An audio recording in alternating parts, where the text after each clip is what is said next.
Hello guys, അപ്പോൾ നമുക്കിന്നൊരു സ്ഥലം വരെ പോയാലോ? നേരെ നമ്മളെ അമ്മയുടെ വീട്ടിലേക്കാണ് പോകുന്നത്. എവിടെ നിന്നില്ലേ, കോതകുറിശി എന്ന് പറയും. നേരെ നമ്മൾ അങ്ങോട്ട് വെച്ച് പിടിക്കണം, അമ്മേനെ ഡ്രൈവ് ചെയ്യുന്നത്. അപ്പോൾ ഞാൻ പോണ വഴിക്ക് ഉണ്ണിയേട്ടനെ കിട്ടി. അപ്പോൾ ഉണ്ണിയേട്ടൻ കിട്ടിയപ്പോൾ നേരെ ഞങ്ങൾ കാറിൽ നിന്ന് ഇറങ്ങിയിട്ട് നേരെ ആ ബൈക്കിൽ കയറി. ഞാൻ ഇപ്പോൾ പോയിക്കൊണ്ടിരിക്കുന്നത് നമ്മൾ eco tourism, Ananganadi eco tourism എന്ന് പറയുന്ന ഭാഗത്ത് ഒരു അക്വഡേറ്റ് പാലമുണ്ട്. ആ പാലത്തിൻ്റെ ഭംഗി ആസ്വദിച്ചുകൊണ്ട് ഞാൻ എന്ത് ചെയ്തു, ബൈക്കിൽ ഞാൻ യാത്ര ചെയ്തു. ഇത് മഴക്കാലത്താണെങ്കിൽ അടിപൊളിയായിരിക്കും. അങ്ങനെ എന്നിട്ട് ഒരു ചായയൊക്കെ കുടിക്കാൻ വേണ്ടി നേരെ ഒരു കോതകുറിശി സെൻറ്ററിലൊരു നേരെ ബേക്കറി കയറി. അങ്ങനെ ചായയൊക്കെ കുടിച്ച് നേരെ ഞങ്ങൾ വെച്ച് പിടിച്ചു. നേരെ ഉണ്ണിയേട്ടൻ്റെ വീട്ടിലേക്ക് പോയി. ഉണ്ണിയേട്ടൻ്റെ വീട്ടിലേക്ക് ഞാൻ പോകാൻ വേണ്ടി നിന്ന്. അപ്പം ഞാൻ എന്നെ കണ്ടത് പിള്ളേർ ഒരേ വരവ്.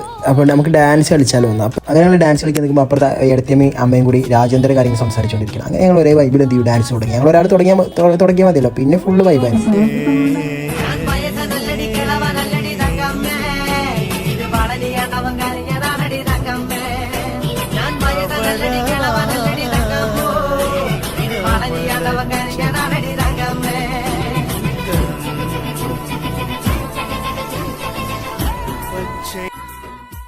അടുത്തതായി നമ്മുടെ പരിപാടി ഫുഡ് അടി. ഇനി ഫുഡിലേക്ക് എടുക്കാം.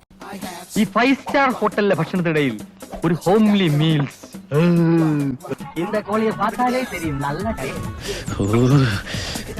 എനിക്ക് പ്രാന്ത. ഇതെല്ലാം എങ്ങോട്ട് പോകുന്നു? ഭക്ഷണകാലത്ത് ഒരു മെജീഷ്യൻ ആണല്ലേ.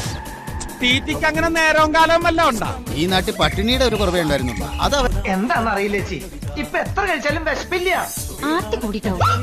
ഈ പ്രായത്തിലുള്ള പിള്ളേരൊക്കെ നന്നായിട്ട് ആഹാരം അങ്ങനെ എല്ലാവരും ഒത്തുകൂടുമ്പോൾ ഉള്ള ഒരു ഹാപ്പിനെസ് ഉണ്ടല്ലോ, നമുക്കൊരിക്കലും പറഞ്ഞറിയിക്കാൻ പറ്റാത്ത നിമിഷമാണ്. ഒറ്റ ജീവിതമുള്ളൂ, എല്ലാവരും എൻജോയ് ചെയ്യുക. അപ്പോൾ എല്ലാവർക്കും അടുത്ത വീഡിയോയിൽ കാണാം. Good bye.